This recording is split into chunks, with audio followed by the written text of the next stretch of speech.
우리가 오늘 봉독할 하나님의 말씀은 사무엘하 23장 13절에서 39절까지의 말씀입니다. 구약성경 504쪽입니다. 사무엘하 23장 13절에서 39절까지의 말씀입니다. 우리 한 절씩 교독하시고 마지막 절은 함께 봉독하도록 하겠습니다. 또 32목 중 세 사람이 곡식 뺄 때에 아둘람 굴에 내려가 다윗에게 나아갔는데 때에 블레셋 사람의 한 무리가 르바임 골짜기에 진쳤더라.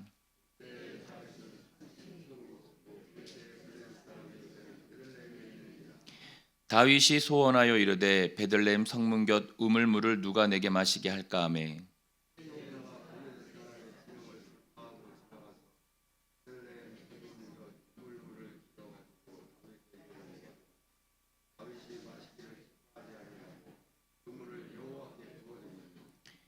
이르되 여호와여 내가 나를 위하여 결단코 이런 일을 하지 아니하리이다. 이는 목숨을 걸고 갔던 사람들의 피가 아니니까 하고 마시기를 즐겨하지 아니하니라. 새 용사가 이런 일을 행하였더라.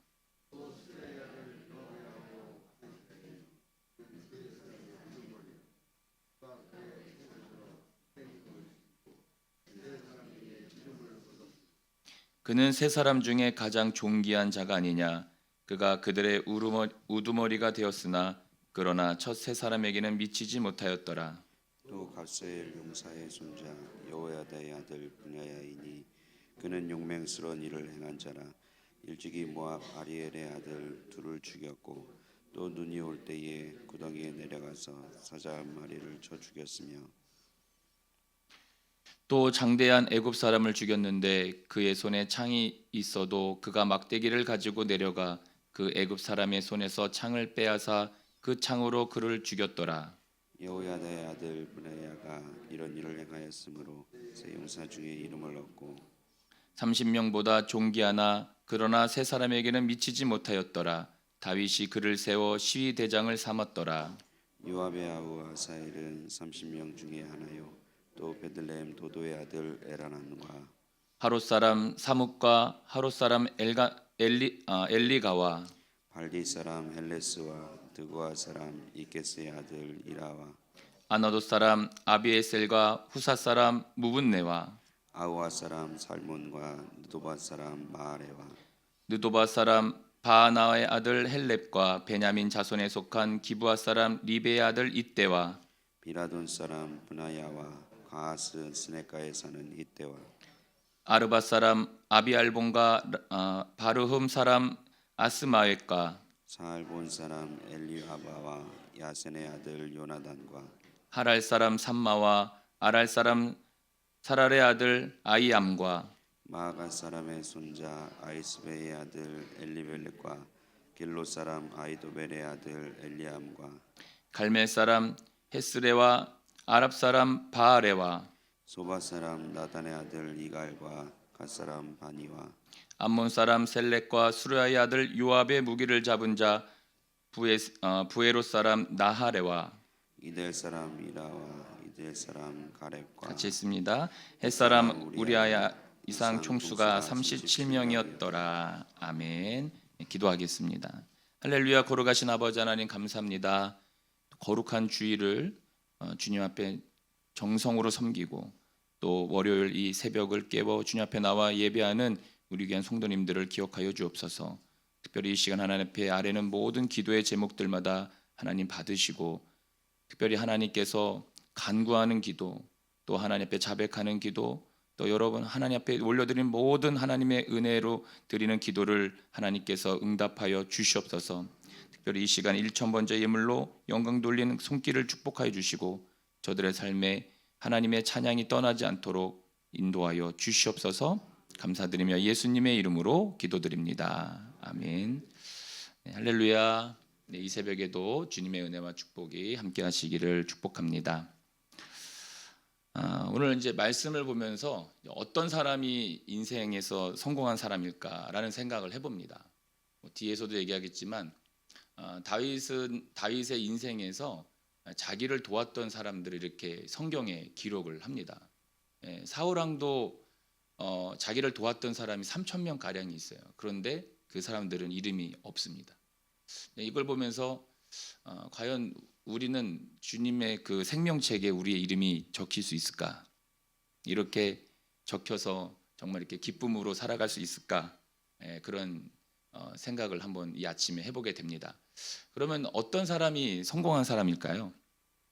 여러 가지 뭐 이유가 있겠죠. 뭐 자녀들이 잘 됐다든가, 요즘 뉴스에 보면은 한 29억이 넘어야 좀 부자라고 얘기하더라고요. 예전에는 10억이라고 그랬는데 요즘은 29억이 있어야 부자라고 합니다. 여기 뭐 부자분들 계신 수도 있고 없을 수도 있는데, 뭐 그런 돈이 많아야 부자 성공한 사람일까요? 아니면 자녀들이 잘 돼가지고 막 뉴스에 나오고 이런 사람이 성공한 사람일까요? 어떤 사람이 인생을 성공했다고 이야기할 수 있을까 생각을 한번 해보게 됩니다. 한 15년 전에 나왔던 그 책이 한 권 있습니다. 여러분들도 한번 소개도 받으셨을 줄도 믿고 읽으셨을 줄도 믿는데, 그 청년 바보 의사라고 하는 책이 있습니다. 거기 그 책의 저자가 누구냐면, 물론 이제 그 대상은 안수연이라고 하는 크리스찬 청년입니다. 근데 물론 이제 그 청년이 죽고 후에 그 사람의 그 아는 사람들이 그 사람을 기리면서 책을 쓰긴 했는데, 그 책의 내용은 그 안수연이라고 하는 크리스찬 청년입니다.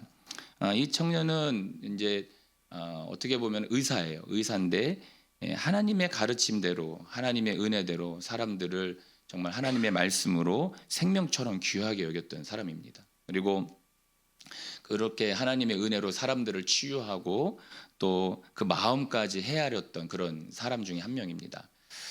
그 당시에 의학 분업 상태가 있었어요. 그러니까 이제 막 의사들이 막 파업을 하잖아요. 근데 이제 이 사람은 환자들을 지키겠다고 병원에 나와서 이제 그런 의사였습니다. 그러니까 결국 힘없고 약한 사람들을 잘 대해준 사람이죠. 근데 이 사람이 이제 군의관이 되어가지고 군대에 갔다가 복무하는 중에 유행성 출혈열로 이제 33세 나이에 이제 생명을 다합니다. 그런데 이제 이 사람이 살다가 만났던 사람들이 뭐 얼마나 되겠어요? 33세였는데. 근데 이 사람을 장례식장에 이 사람을 생각하고 기리는 사람이 4천 명이 왔다 갔다는 거죠. 근데 그런 거 보니까 이 사람은 죽음 이후에 자신을 그리워하는 사람들이 굉장히 많았습니다. 그러니까 그가 행한 모습 때문에 그렇죠. 그가 낮은 자를 찾아가고 또 그들을 감싸주고 또 사랑을 베풀었습니다. 그것 때문에, 그 은혜 때문에 그의 장례식장에 이렇게 많은 사람들이 그 사람을 생각하면서 장례식장을 찾았다고 하더라고요. 세상적으로는 굉장히 안타까운 죽임인데, 예수님 감정으로 보면은 정말 예수님의 길을 걸었던 청년 이제 의사이죠. 오늘 이제 본문에 보게 되면은, 오늘 본문은 이제 다윗이 말년에 자기의 어떤 상황을 회상을 하면서 특별히 자기의 어떤 왕이 되고 또 자기와 함께 동역을 했던 이 사람들을 기록한 내용이 됩니다. 그런데 이제 23장 전체를 보면 23장 1절에 가면은 다윗이 뭐라고 말하냐면, 여러분들 성경책 보면은, 자, 이는 다윗의 마지막 말이라. 그러니까 다윗의 노년에 자기 인생의 후반전에서 자기의 어떤 삶을 뒤돌아보면서 했던 말이에요. 여기 보면 이새의 아들 다윗이 말하며 높이 세워진 자, 야곱의 하나님께로부터 기름 부음 받은 자, 이스라엘의 노래 잘하는 자가 말하노다, 이렇게 이야기합니다. 이제 여기 보면은 다윗의 마지막 말이라고 하면서 23장은 이제 방금도 얘기했지만 회상하는 말이에요. 그런데 다윗이 뭐라고 말하냐면은 자기의 마지막이 참 아쉽지 않다는 거예요. 부끄럽지 않다, 안타깝지 않다, 이렇게 이야기하고 있는 겁니다. 그런데 이제 많은 사람들은 후회를 많이 하잖아요. 굉장히 후회를 많이 합니다. 인생의 후반전에 후회하는 게 뭐냐면은 좀 이쯤 잘 좀 살 걸, 뭐 이런 식으로도 후회도 하고, 예수님 좀 잘 믿을 걸, 뭐 이렇게도 이야기하는 분들도 있고요. 좀 남들을 좀 잘 좀 도와줄 걸. 그래서 뭐 요즘에는 쓰는 것만 내 돈이다라는 말이 있잖아요. 저도 이제 저희 아버님이 돌아가시면서 이제 저도 이제 처음 겪어봤던 상황이잖아요. 그러니까 저희 아버지 집이 있었어요. 그러니까 이제 어머니가 받으셨는데, 어머니, 형님, 저 사인하지 않으면 그 집은 그냥 묶여 있더라고요. 저희는 이제 잘 해가지고 어머니한테 다 이렇게 하게 됐는데, 저희 형수님 집은 그 이제 아버지 그러니까 형수님의 아버지 그 집은 그 어머니가 돌아가시면 집이 있었는데 형제들이 싸우니까 그 집이 묶여 있더라고요. 지금까지 묶여 있는 겁니다. 예, 그런 이제 그런 것도 있는 걸 보게 됩니다. 근데 그러면서 이제 자녀들한테 좀 잘해줄 걸 하면서 아유 자녀들 좀 노엽게 하지 말 걸 이렇게 이제 후회하는 사람들도 있고요. 좀 말 좀 잘할 걸 이런 이렇게 이야기하는 사람들도 있습니다. 근데 다윗은 이제 겸손하게 자신을 고백해요. 왜냐하면 자기가 잘해서 이 왕이 됐거나 자기가 잘해서 됐다는 게 아니라 오늘 23장 1절을 우리말 성경으로 보면 참 재미나게 설명하는 게 뭐냐면 이새의 아들 다윗이 말했다라고 하면서 하나님께서 높여주신 그 사람, 야곱의 하나님이 기름 부으신 그 사람, 이스라엘의 아름다운 노래를 부르는 사람의 말 이렇게 이야기해요. 그러니까 여기도 보면 하나님이라는 말이 주어가 돼요. 그리고 그 사람이라는 말합니다. 뭐 내가 잘해서 내가 이런 일을 해서 하나님이 도와주셔서 이렇게 되었다라는 말을 하지 않아요. 하나님께서 높여주신 그 사람. 그러니까 그 사람도 자기를 3인칭으로 얘기해요. 그러니까 내가 잘해서 내가 이만큼 해서 하나님이 이렇게 도와주 이런 얘기도 하지 않습니다. 그러니까 자기 인생의 끝자락에서 자기를 돌아보면서 회상한 게 뭐냐면 모든 것이 다 하나님의 은혜라고 고백하는 거예요. 그래서 참 이게 다윗의 훌륭한 점인 것 같습니다. 다윗의 그 인생을 보면 물론 잘못했던 일도 있었고 또 굉장히 하나님 앞에 축복받는 일, 잘했던 일 많습니다. 그런데 인생의 후반전에서 이 다윗이 자기를 표현하는 게 뭐냐면 하나님께서 높여주신 사람. 그래서 2절에 보게 되면 뭐라고 나오죠? 여호와의 영이 나를 통하여라고 말하고 있어요. 그러니까 재미난 거예요. 내가 어떤 일을 할 때에 하나님이 나를 도와주셔서 이 말이 아니라 아예 먼저 선행적으로 얘기하는 게 뭐냐면 여호와의 하나님이 나를 도와주셔서 내가 이렇게 했습니다라고 고백을 합니다. 그러니까 다윗의 인생을 설명하는 게 뭐냐면 주어가 하나님이에요. 그러니까 내 인생의 모든 첫 번째는 하나님이시라고 이렇게 고백을 하는 겁니다. 그래서 그 사람. 그러니까 자기가 하나님께서 인도해 주셨다는 것을 이렇게 고백을 하고 있습니다. 여러분 우리가 이 다윗과 비교되는 사람이 누구냐면 사울이에요. 사울은 하나님께 축복을 굉장히 많이 받은 사람입니다. 그리고 그 동역했던 사람이 3,000명이 넘어요. 근데 그런 사람들을 적어 놓지도 않습니다. 근데 이 사람은 하나님의 말씀에 청종하지 않습니다. 우리가 성경을 보면은 하나님 앞에 축복받았고 준수했던 사람임에도 불구하고 2년 만에 이 교만한 모습으로 돌변했던 왕이 이 사울 왕이죠. 물질의 탐욕도 있었어요. 그리고 하나님의 말씀을 저버립니다. 그리고 사무엘 선지자가 죽으니까 그 사무엘 선지자를 좀 불러달라고 하나님께 가야 되는데 하나님께 안 가고 어떻게 하죠? 무당에게 찾아가요. 무당한테 찾아가서 사무엘 좀 불러달라고 얘기하는 사람이 이 사울이었습니다. 심지어는 사울은 천천히요, 다윗은 만만히요라고 하는 말을 들었을 때에 이 질투심이 쌓여서 이 다윗을 평생 쫓아다닙니다. 그랬던 사람이 이 사울인 거예요. 그러니까 결국 뭐냐? 하나님 앞에 버림받았어요. 그러니까 사울의 주어는 자기였습니다. 자기가 되다 보니까 하나님 앞에 버림받았던 사람이 사울이었습니다. 그런데 다윗은 그 자기의 모든 주어가 하나님이었어요. 하나님이었을 때 자기 말년의 고백이 뭐냐면 하나님의 은혜로 내가 이렇게 후회 없이 살았다라는 말을 고백을 하고 있는 겁니다. 우리의 인생이 어때야 될까? 아까 그 청년 바보 의사처럼 그 많은 사람들이 그를 기리는 그런 모습이 있어요. 33살뿐이 안 됐는데. 근데 우리의 인생은 어떻게 살아야 될까? 결국은 우리의 삶의 주인이 하나님이 되실 때에 나의 삶의 주인이 하나님이 되셨을 때에 우리도 행복하지만 우리의 모습을 통해서 하나님이 드러나 주실 줄로 믿습니다. 그러니까 우리가 그런 모습을 살았으면 좋겠습니다. 자, 그래서 오늘 본문도 과거를 해상하는 거예요. 13절 이후의 말씀이지만 여기에 특별히 세 사람의 용사가 나옵니다. 그 사람들을 다윗이 소개를 해요. 여기 다윗이 해상하는 많은 동역자가 있고 특별히 역대상 11장 이하에 보면은 이 사람들이 똑같은 이름이 거기도 나와요. 역대상에도 나오면서 거기서 다윗이 말한 게 뭐냐면 다윗을 힘껏 도와 나라를 얻게 하고 그를 세워 왕으로 삼았던 사람들이 이 사람들이에요. 그러니까 어려울 때도 함께했고 왕을 세울 때도 함께했고 전쟁에도 함께했던 사람들이 이 사람들입니다. 그런데 이 본문을 소개한 가운데 그 용사들의 동역자들이 많아요. 그런데 이 사람들 중에서 특별히 이 다윗이 이 세 사람의 용사, 세 용사에 대해서 이제 소개를 한다는 것입니다. 자, 그 내용을 보면 13절에 이제 나오는 말씀이 뭐냐면 이 30두목 중에 세 사람이 나옵니다. 근데 이 세 사람들이 아둘람 굴에 가요. 아둘람 굴에 다윗을 앞에 나아가는데 이때 상황이 이제 뭐냐면은 무리가 르바임 골짜기에 진을 치고 있을 때예요. 블레셋 사람들이. 그런데 이제 14절에 보면 다윗은 산성에 있었고 블레셋 사람의 요새는 베들레헴에 있었어요. 여기 베들레헴은 다윗의 고향이에요. 근데 이제 다윗이 이제 여기 보면 곡식 벨 때라고 합니다. 건기예요. 그러니까 사실 이스라엘이 물이 뭐 얼마나 많겠습니까? 그리고 이제 그런 전쟁을 치르고 있고 쫓겨다니니까 얼마나 목이 말라요. 그러니까 또 다 뭐 역사학자 뭐 주석가들이 얘기하는 게 뭐냐면 향수도 있었어요. 고향에 대한 향수. 그곳에 우물에 물을 먹고 싶은 생각도 있었고 여러 가지가 상황이 있었는데 그냥 지나가는 말로 한 거예요. 사실은 뭐 명령을 해가지고 지목해서 너 갔다 와 이렇게 한 것도 아니라 그냥 베들레헴 성 곁에 있는 그 우물물 먹고 싶다.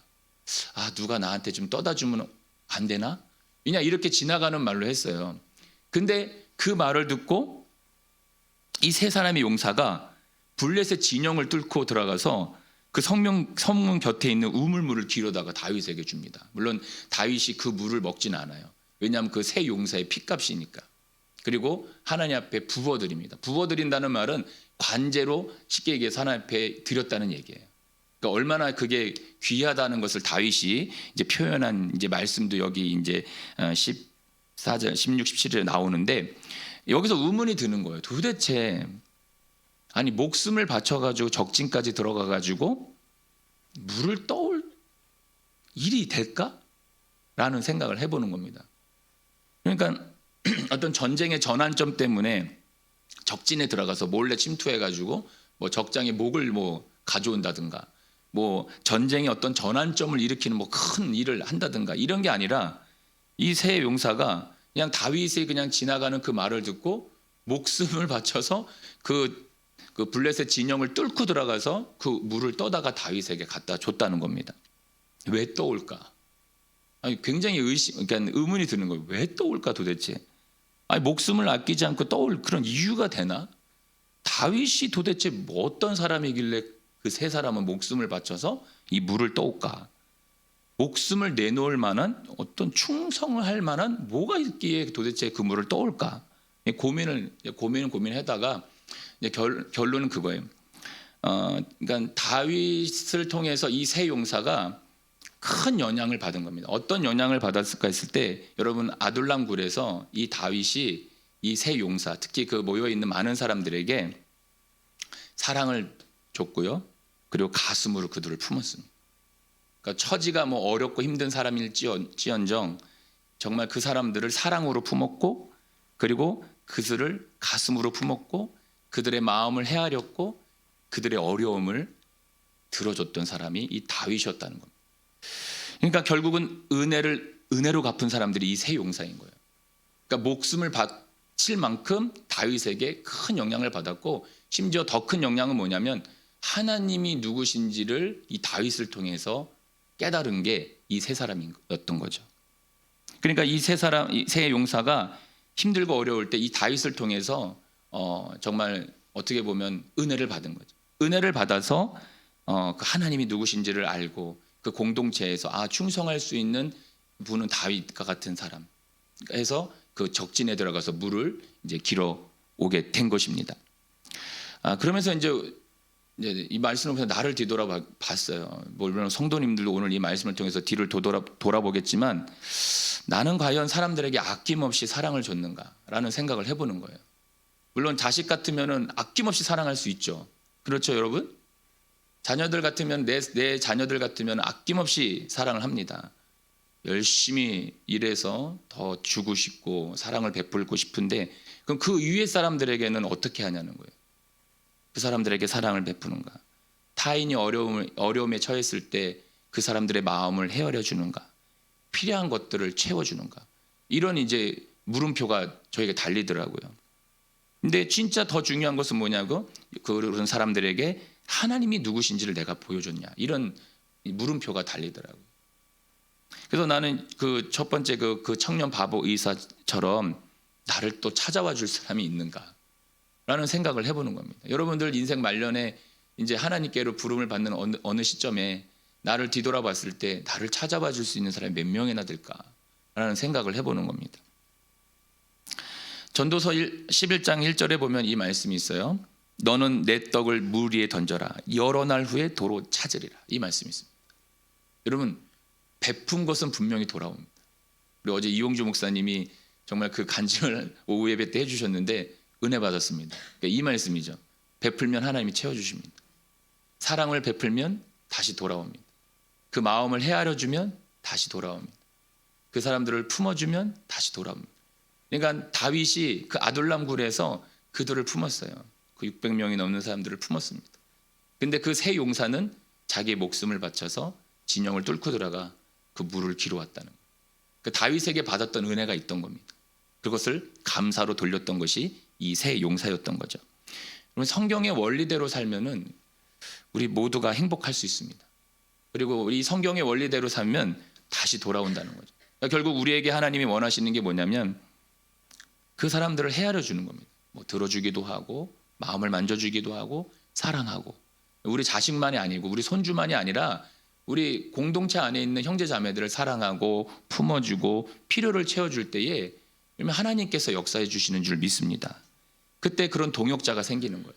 그 동역자가 마음을 같이 하고 행동해 주고 심지어는 어려운 것까지 같이 참여해 준다는 것을 우리가 오늘 이 말씀을 보면서 한번 깨닫게 됩니다.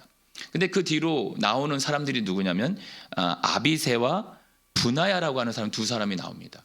근데 다윗이 이 말을 이제 성경을 쓰면서 재미난 건 이 사람들은 참 용맹스럽고 그리고 이 사람들은 능력이 출중해요. 예를 들어서 아비새 같은 경우는 19절에 보면은 그는 세 사람 중에 가장 존귀한 자가 아니냐, 그가 그들의 우두머리가 아니냐. 이 세 사람이라고 하는 말이 참 재밌어요. 이 세 사람의 용사냐? 뭐냐? 이 세 사람인가? 이제 어떤 사람들 이 세 사람은 그 쉽게 군인들의 어떤 그 공동체를 그냥 세 사람으로 표현했다고 주석에서도 얘기를 합니다. 그러니까 좀 이게 헷갈릴 수도 있는데 어쨌든 이 사람들, 여기 나오는 장수들 중에서 출중한 거예요. 여기 보면은 가장 존귀한 자래요. 그러니까 뭐라고 말하면 정말 그 어떤 싸움의 기술에서는 최고다라고 얘기할 수 있는 사람이 이 아비새예요. 요압의 동생이기도 하지만 이 아비새가, 그런데 다윗이 뭐라고 말하냐면 그러나라는 말을 하는 거예요. 그러나 첫 세 사람에게는 미치지 못하였더라. 이 말을 합니다. 똑같아요. 분하야도 똑같습니다. 용맹스러운 사람이에요. 이스라엘도 북쪽에 가면은 눈이 온대요. 근데 눈이 오는데 이 사람이 모압 아리엘의 아들 2명을 죽였을 뿐만 아니라 그 눈이 올 때 구덩이에 들어가서 사자를 죽였대요. 그만큼 용맹한 사람이에요. 그리고 애굽 사람을 죽였는데 창각 칼을 들고 간 게 아니라 막대기를 가져가서 그 사람이 창을 뺏어서 죽였다고 할 정도로 용맹스러운 사람입니다. 출중한 사람이에요. 능력으로 보면은 그 첫 번째 나왔던 세 사람보다 훨씬 출중한 사람인데 23절에 보면은 30명보다 존귀하나 그러나 세 사람에게는 미치지 못하였더라. 다윗이 그를 세워 시위대 대장을 삼았더라.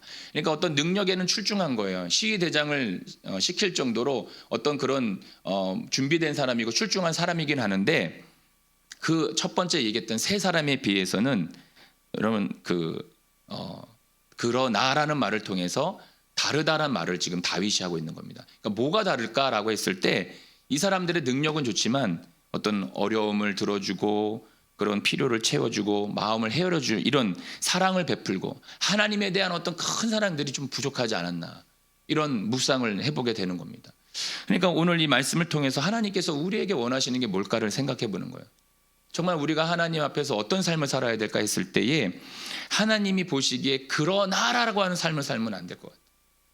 그러나라고 하는 삶을 살면 우리의 인생은 어떻게 보면 29억이 넘는 돈이 있어서 부자다라고 얘기할 수도 있고 자녀들이 잘 돼가지고 와라고 사람들이 와라고 할 수 있는 사람일 수는 있지만 하나님 앞에서 그러나가 되면은 여러분 우리의 삶의 모습은 어떻게 보면 다윗의 삶이 아니라는 거죠.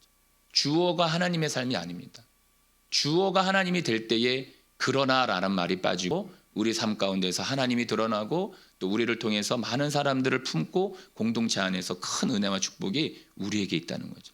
여러분 오늘을 살아갈 때에 오늘 이 말씀이 우리 삶에 힘과 능력이 됐으면 좋겠습니다. 그리고 하나님께서 우리에게 오늘 원하시는 그런 뜻이 있다면 공동체나 내가 속해 있는 곳에서 그 사람들의 마음을 헤아리고 사랑으로 품어주고 베풀어서 그럼 흐르는 물에 떡을 던져서 그게 다시 나에게로 돌아와.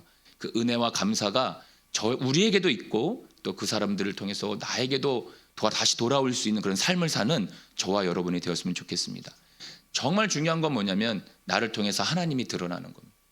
물론 내 힘으로 사랑도 베풀 수 있고 물질도 채워줄 수 있고 마음도 들어줄 수 있지만 가장 중요한 게 뭐냐면 우리는 우리를 통해서 하나님을 나타내는 겁니다. 그래서 그 하나님 때문에 더 공동체가 견고해지고 그 충성심이 더 생기는 겁니다. 그런 삶을 오늘 또 삶 가운데 사시기를 주님의 이름으로 축복합니다. 아멘. 기도하겠습니다. 오늘 29일째